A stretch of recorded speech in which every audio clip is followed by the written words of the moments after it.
Olá, eu sou Edmilson Teixeira, mais uma vez aqui no Giro Alagoas, trazendo o que há de melhor para você, dentro da Rede Repórter TV. Desta feita, trazendo o procurador do Estado de Alagoas, do Ministério Público do Estado de Alagoas, Dr. Eduardo Tavares, com grande satisfação nós temos aqui o senhor. E vamos falar de política e, de um modo geral, a situação econômica do Estado de Alagoas e, por não dizer, do Brasil, do novo presidente eleito recentemente. Que prazer tê-lo aqui, doutor Eduardo Tavares. Está arrependido porque deixou de ser prefeito de Quebrangulo, de Traipu, para concorrer à eleição para deputado federal, coisa que não chegou ao seu... Exato. Edmilson, primeiramente eu quero lhe dizer que é uma honra, é um prazer muito grande estar aqui participando do seu programa, porque seguramente é um grande programa, porque você tem credibilidade, você é muito lido, né? E essa novidade tecnológica, isso é o que há de mais maravilhoso, né? De forma tal que eu estou muito satisfeito para responder suas perguntas, para contribuir também com as informações que haverão de ser dadas, viu? Mas você me perguntou se eu estava arrependido. Não, eu não me arrependi. A minha vida tem sido pontilhada, Edmilson, ao longo do tempo, por renúncias. E as pessoas, às vezes, não compreendem, né? Eu, na verdade, eu sou membro do Ministério Público, vocacionado, fui promotor do júri durante mais de 15 anos aqui na capital, fui procurador-geral de Justiça, onde fizemos uma gestão austera de combate à corrupção, de combate à improbidade. Então, é a função... Fui secretário de Estado, da árdua Secretaria da Segurança Pública, né? Fui candidato a governador do Estado de Alagoas e muita gente não entende, Eduardo, por que você renunciou? Quando todo mundo sabe que as pesquisas de qualidade lhe colocavam numa situação privilegiada. Eu disse, porque eu não concordava com o sistema. O sistema de arrecadação de fundos me fazia medo e eu não queria incorrer nisso que os políticos atuais estão em cursos, né? Ou seja, em petrolão e etc., nessa coisa toda. Então, não fui candidato. Voltei para o Ministério Público, mais uma vez fui dirigir a Associação do Ministério Público, quando surge a oportunidade de eu ser prefeito da minha terra, que era um desejo que eu tinha lá atrás, quando eu tinha 19 anos. Mas o senhor chegou a ser vereador? Eu cheguei a ser vereador, foi. Nessa eleição que eu fui vereador, na verdade, eu queria ser prefeito. Mas o meu tio foi candidato e eu aí fui ser vereador e não realizei o sonho de ser prefeito da minha terra. Quando surge o convite, né? E eu sou daqueles promotores que ingressaram no Ministério Público antes da Constituição de 88, de maneira tal que é possível a minha candidatura para qualquer cargo eletivo aqui no país. Terminei sendo candidato a prefeito, fomos eleitos e fizemos um trabalho, creio que razoável, porque corrigimos as distorções do município, apliquei a lei de responsabilidade fiscal, como deve ser aplicada, né? E Edmilson, acredite, nessa lei de responsabilidade é uma boa lei que veio para ajudar o gestor. Você tem que equilibrar as contas. Se você equilibra as contas, se você gasta o dinheiro com responsabilidade, os municípios eles têm uma sobrevida melhor. Então, tudo é uma questão de gestão. Então, eu acho que eu modifiquei a feição de Traipu, modifiquei um pouco a cultura. O controle bagunçado, né? A administração pública, né? A administração bagunçada, os bens depedrados, pessoas viciadas, as pessoas na cidade acostumadas a pedir dinheiro para isso, dinheiro para aquilo, eu acabei com tudo. Animal solto em rua, acabou. Nada de governo populista. Nada. O governo técnico, criei o código de ética, o código de conduta, né? De maneira tal que eu, em 1 ano e 4 meses, eu senti que tinha deixado já a prefeitura enxuta. Foi quando eu fui sondado para ser candidato a uma majoritária pelo PSDB. Mas eu não queria sair candidato a nenhuma majoritária, até porque os senadores estavam ajudando muito o Traipu, sobretudo o candidato Bildemira, né? O próprio Renan Filho ajudou muito o município, mas eu tinha vontade de ir para o parlamento, e vou dizer a você por quê. E aí terminei caindo num canto da sereia, vamos chamar assim, e entrei no PRTB, sob a promessa jurada de pé juntos de que essa chapa para a federal, criada pelo PSDB, ela não iria permitir o ingresso de candidatos de mandato. Claro, você é uma chapa que quer fazer Inovação. Novidade, inovação, então não podia ter candidato e mandato. Aí aceitei, eu, Emanuel Fortes e muitos outros, né? Jarbinhas também, que recusou a prefeitura de Messias. Só que... Jefferson Moraes também desistiu desse pacote. Exatamente. Quando chegou no dia da convenção, nós sentimos que ali era um ponto do vigário mesmo, né? Esses partidos todos coligaram e eu digo, olha, não dá para mim. Eu não quero o poder pelo poder. Eu não sou uma pessoa com esse nível de vaidade. Eu gosto de ajudar, eu gosto de trabalhar. Eu queria ser um parlamentar e federal, porque eu tinha várias bandeiras para defender, Edmilson, e bandeiras importantíssimas. Uma das bandeiras, é bom que eu diga aqui, mais importante que eu iria defender no Congresso Nacional, e os meus colegas do Brasil inteiro clamavam muito por isso, era a bandeira do Ministério Público. Fortalecer o Ministério Público, ser o porta-voz do Ministério Público dentro do Congresso. E o Ministério Público sofre muito, porque ele age, né? Ele pune o mau gestor, ele pune essa bandidagem toda, ele pune os corruptos e, resultado, isso termina respingando lá no Congresso Nacional. Aquele cara que foi prefeito, que é deputado e que foi punido pelo Ministério Público, ele normalmente guarda aquele certo rancor do Ministério Público.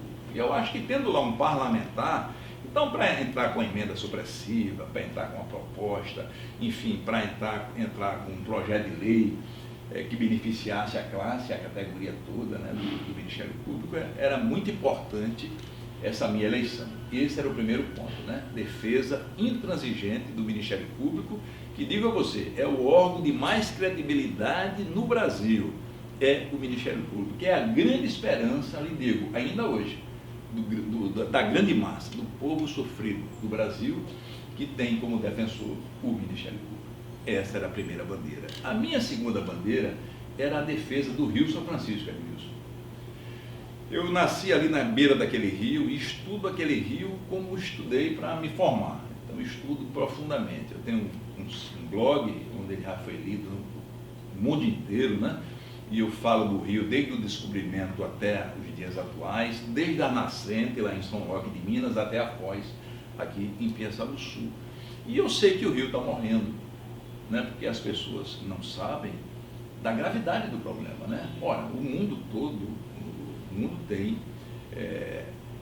em toda a sua superfície, tem 70% de águas e 30% de terra. Essas águas, 28%, são águas salgadas. E não serve para o uso humano, nem animal, nem para a agricultura. Então, apenas 2% de toda a água do mundo, ela é aproveitável. E veja só, desses 2%, apenas 0,32%, olha, 0,32% estão disponíveis para o ser humano, porque a maior parte está nas calotas polares, estão congeladas. E o grande manancial de água do mundo está no Brasil. O Brasil, ele tem no seu subsolo 5 grandes aquíferos. Um deles é o chamado aquífero de Urucuia. Por que eu estou falando sobre isso? Porque o aquífero de Urucuia está secando. Ele tinha 1 trilhão de metros cúbicos de água no subsolo e hoje tem menos de 1 bilhão de metros cúbicos. É esse aquífero que alimenta mais de 160 rios, quase todos afluentes do São Francisco. Ora, se as nascentes secam, o rio vai secar. Então eu tinha vários planos. Um deles era fazer uma contenção de água aqui na altura da Foz, para que o rio não morresse, ficar perene. E eu dizia, mas só no Congresso Nacional. A minha voz isolada, eu falei muito no Rotary, falei muito em alguns auditórios, mas o que adianta, né? Você tem que falar no campo aonde há poder de decisão. Segunda bandeira. E a terceira bandeira era justamente defender o municipalismo. Veja, o sistema, o pacto federativo existente hoje no Brasil, ele é muito cruel. É uma pirâmide invertida. De toda a riqueza que é arrecadada pelo país, 70% fica na mão da União. E o senhor sentiu mais isso quando teve à frente da prefeitura Exatamente. de Quebra-Búbula, ao longo de 1 ano e 4 meses? Exatamente. Os recursos cada vez mais escassos, né? A distribuição dessa renda feita de maneira errada, ou seja, quem está na ponta é o município. Logo, eu acho que o município deveria ser aquinhoado com a maior parcela desse bolo orçamentário, né? quando na verdade 70% ficam com o governo federal, com a União, cerca de 22% com os estados, e o restante, ou seja, uma verdadeira mixaria, com os municípios, porque o município só pode arrecadar 3 tipos de imposto. IPTU, que é fraco esse? Não existe, no interior não existe. Traipu não tinha, eu agora que criei o código, criei as normas. E cria um problema, né? Que só esse camarada criou ninguém a cultura. Lógico. Exatamente. IPTU, ISS e o ITBI. Que são, ora, quem é que ITBI interior? Coisa muito rara, não é? ISS, muito raro, não tem interior pequeno como Traipu, né? Os 3 praticamente não existem. Exatamente. Então, a minha preocupação, lutar lá no Congresso para que a participação do município no bolo orçamentário fosse bem maior, mas bem maior, permitindo ao prefeito aplicar de maneira correta na educação, na segurança pública e na saúde. Ou seja, saúde de qualidade, educação de qualidade e segurança pública é um problema nacional, mas é um problema que pode ser muito, digamos assim, mais bem ajudado se o prefeito, se ele tiver recursos para isso, né? Porque é lá na ponta que o problema acontece. Então, essa seria a minha luta, um novo pacto federativo, porque o que está aí, que é bem melhor do que o anterior, não atende, né, ao interesse social. E eu tinha como desejo único defender essas 3 bandeiras. Foi quando ocorreu, então, esse problema lá no partido, eu imediatamente, digo, olha, não saio candidato. Continua afiliado no PRTB? Não. Como membro do Ministério Público, o que é que ocorre? Eu posso ser candidato, mas eu, para estar filiado ao partido, eu tenho que estar afastado do Ministério Público, desenvolvendo atividade política partidária. Então, ao renunciar à candidatura, eu retornei para o Ministério Público e me licenciei do partido, em razão dessa impossibilidade legal, né? Mas eu agora, o que é que eu vou fazer, né? Eu não sei se vou seguir a vida política ou não, porque, como eu disse, eu adoro o que eu faço lá no Ministério Público, eu sou o primeiro promotor criminal da capital. Eu agora vou pensar 2 vezes, se essas especulações que estão surgindo em torno do meu nome, né, são meras especulações, do mesmo jeito que diziam que eu ia ser candidato ao Senado, eu nunca disse isso. Estão dizendo que eu posso ser um candidato a prefeito, eu também nunca disse isso, até porque eu não voto nem aqui, eu voto em Itaipu, muito embora eu possa transferir o meu título, né? Mas eu vou aguardar agora, o sistema eleitoral mudou com o fim das coligações, eu vou ver se eu consigo, com o tempo, um partido novo, um partido com bons propósitos, um partido que tenha em seu bojo, em seu seio, pessoas imbuídas do propósito de fazer o melhor por esse país. Eu acho que nós temos tudo para melhorar. Eu estou muito esperançoso, Edmilson, de que nós vamos melhorar. O Brasil será uma grande nação, os estados vão melhorar e os municípios que tanto sofrem, eles vão ter um pouco de fôlego doravante. O senhor tem mantido um trabalho assim junto com o Cavalcante, que é o novo prefeito agora lá de Traipu, que era o seu vice, tem trabalhado no sentido de estabilizar o que o senhor prometeu em 4 anos de campanha? Veja. As promessas? Claro. O Cavalcante foi um vice que foi escolhido por mim mesmo. E eu usei justamente para a escolha o critério assim, de que o candidato fosse alguém simples, alguém de uma vida honesta, de um passado honrado, e acertei em cheio, né? Cavalcante hoje é um prefeito que se sobressai porque está dando continuidade a uma gestão séria, né? E eu tenho dado apoio a ele no que eu posso, o acompanho nas visitas que ele faz aqui, de maneira tal que tudo aquilo que foi prometido na campanha em Itaipu está sendo realizado. Veja, eu prometi trocar toda a rede de água, que era água servida através de cano de amianto. Cancerígeno. Cancerígeno, uma coisa muito séria, né? E lá toda a cidade eram 20 a cidade toda. 20 vazamentos por dia. Eu troquei tudo. Escavaquei todas as ruas, tirei todo o calçamento da cidade. E é o que fiz, botei o cano de PVC, isso claro que foi em parceria com a Casal, e ao botar o cano de PVC, eu aproveitei e criei na parte central da cidade o centro histórico, com portais, são 8 portais, onde no centro o caminhão não entra. Por quê? Primeiro, para preservar a beleza da cidade, preservar as ruas. Segundo, porque, como lá é uma região rochosa, esses canos que são do PVC, eles ficam aflorando, fica quase na flor da terra. Se passa o caminhão, vai gerar vazamento, né? Fizemos isso, iluminamos a cidade toda com LED, onde era a rua larga, nós fizemos alameda, fizemos parque para os idosos passear com fonte luminosa, fizemos enxugou os carros comissionados. Urbanizamos o porto, né? Urbanizamos, agora asfaltamos tudo, já com Cavalcante, né? Enxuguei a prefeitura. A orla, foi o que você fez lá na orla? A orla, até hoje, até eu ter assumido, nunca ninguém pensou em fazer o calçamento da orla. O barco ia e parava na areia.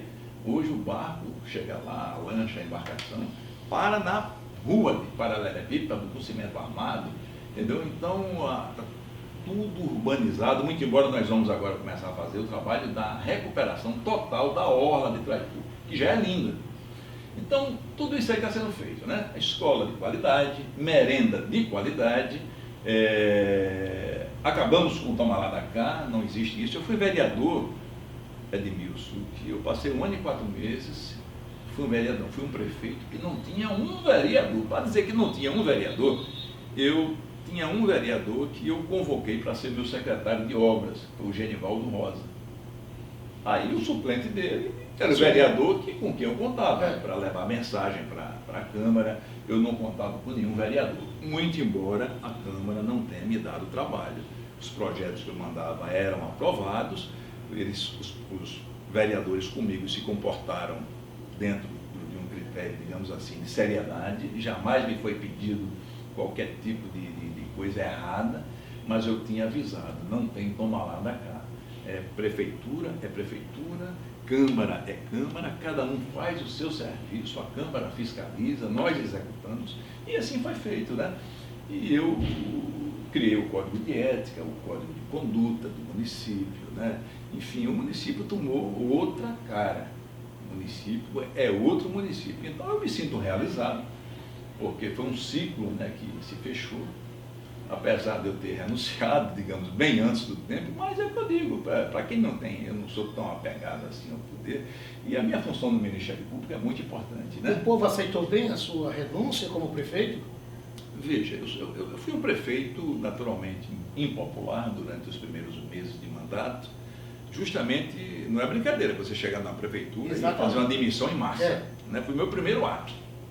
O meu segundo ato foi conversar com os garis e margaridas e dar um aumento a eles. Valorizei a categoria por baixo, né? Depois aí nós fomos, reunião com médicos, reunião com professores. Fui o único prefeito a fazer rateio do Fundeb. Em 2018, de Fundeb, fizemos o rateio, eu digo prefeito do município, né? Fizemos o rateio com os professores, foi uma coisa inédita, professores de boca aberta, né? 14º salário? 14º salário, 13º na conta, aumento dos professores na database e, como sugeria a norma, né, 7,64%. Enfim, nós fizemos o dever de casa certinho, fizemos o que tinha que ser feito, né? Foi uma grande experiência, eu já tinha a experiência de ser gestor como Procurador-Geral de Justiça, como Secretário de Segurança, experimentei também no município, e espero agora que Traipu, na mão do Cavalcante, prospere muito mais, porque ele vai fazer muita coisa, ele vai inaugurar a nova Casa de Saúde, ele está fazendo a Casa da Cultura, né, era uma ideia nossa no passado, e os recursos foram buscados por nós. Ele está, hoje tem caminhão compactador, nós somos o primeiro município do estado a voluntariamente fechar os lixões, nós não esperamos pelo Ministério Público. Quando o Ministério Público chamou os prefeitos para fazer aquele acerto de que todos deveriam fechar os seus lixões, os nossos lixões, que não eram só, eram 4, estavam fechados, né?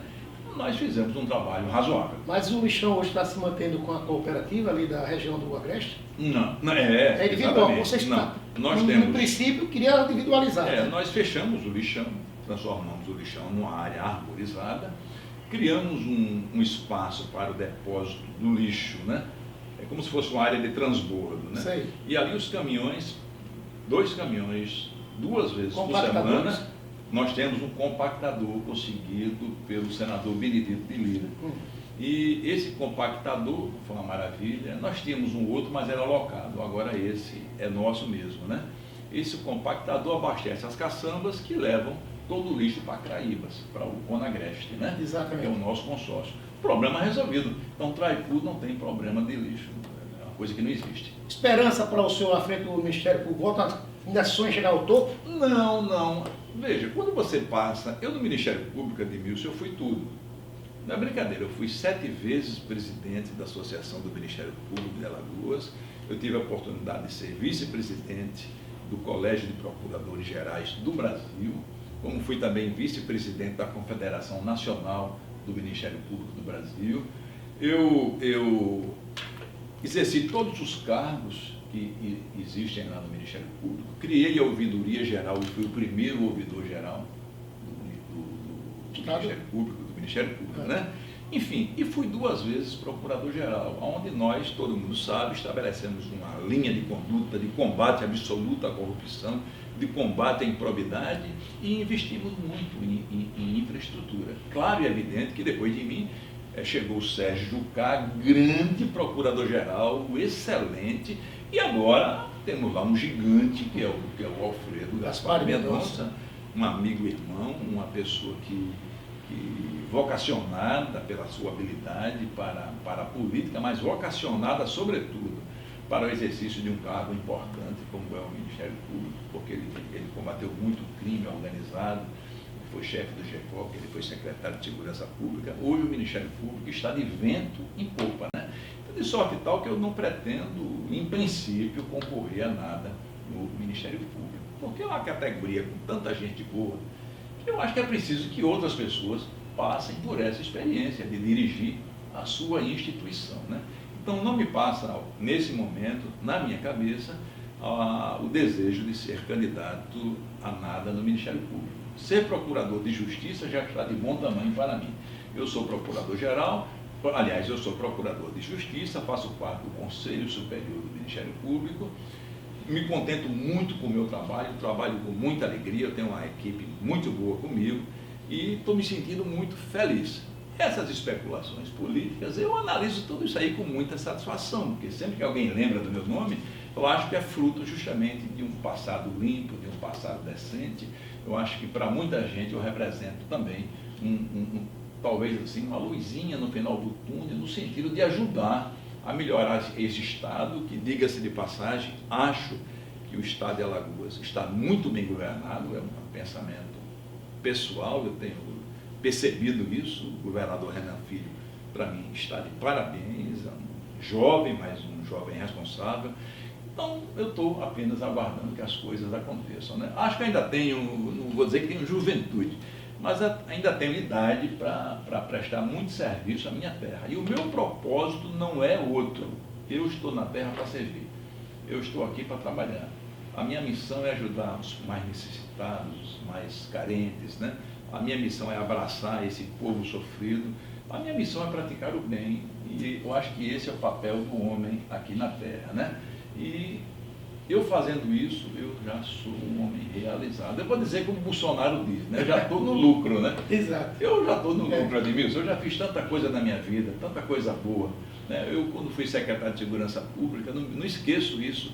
No 4º dia de eleito, designado secretário de Segurança Pública, eu fui para Aracaju e lá fui eleito presidente do CONSEG, do Conselho de Segurança Pública do Nordeste, que é um órgão intragovernamental. Quer dizer, então, eu tenho tido esse reconhecimento em todos os lugares que eu chego. Mas estou aqui, né? Firme e forte, querendo ajudar o meu município, querendo ajudar o meu estado e ajudar o meu Procurador-Geral de Justiça, Alfredo Gaspar Mendonça, a continuar fazendo esse belo trabalho que ele vem fazendo à frente do Ministério Público. Doutor Eduardo Tavares, para a gente dar um desfecho nessa história, qual o prognóstico o senhor deixa aqui para a gente com relação ao novo presidente do Brasil, o Jair Messias Bolsonaro? Veja, Edmilson, eu sou daqueles que pensam que hoje não existe mais essa questão de esquerda e de direita. Esse tipo de discussão são discussões que ficaram lá para trás, no passado, né? O comunismo, ele ruiu, ele acabou-se, né? Um sistema que não dá certo, e todo mundo sabe disso. O capitalismo, é lógico, também não foi capaz de atender aos grandes anseios da sociedade.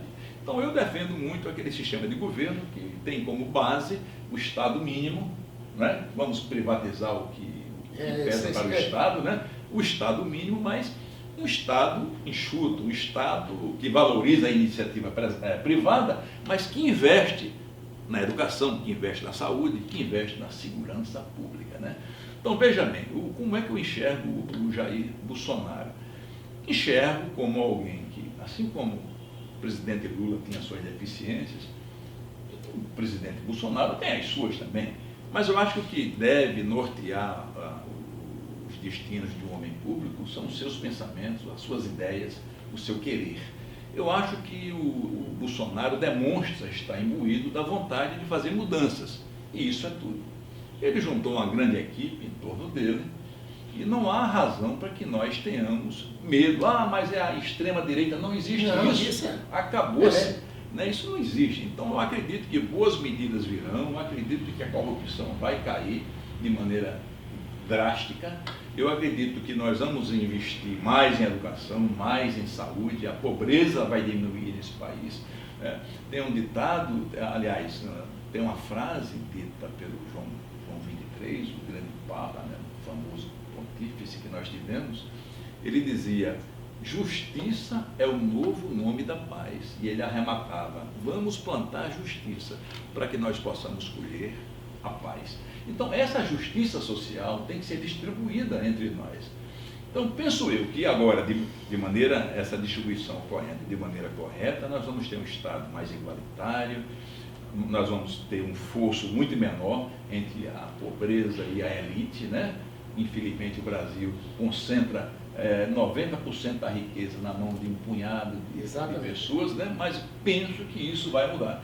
E eu vejo no Jair Messias Bolsonaro, com todo aquele desembeste dele, eu vejo com bons olhos. Eu estou esperançoso de que ele vá fazer modificações, até porque, como ele mesmo disse, está no lucro. Então, alguém que chega ao cargo de presidente da República, meu Deus do céu, esse alguém não pode pensar em si ou completar, no meu entender.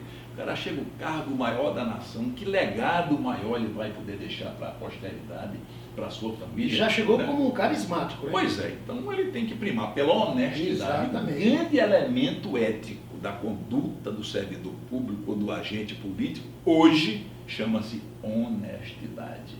E eu penso que se quem faz a cúpula do poder federal, do governo federal hoje, agir com honestidade, nós já estamos dando um grande passo rumo ao desenvolvimento.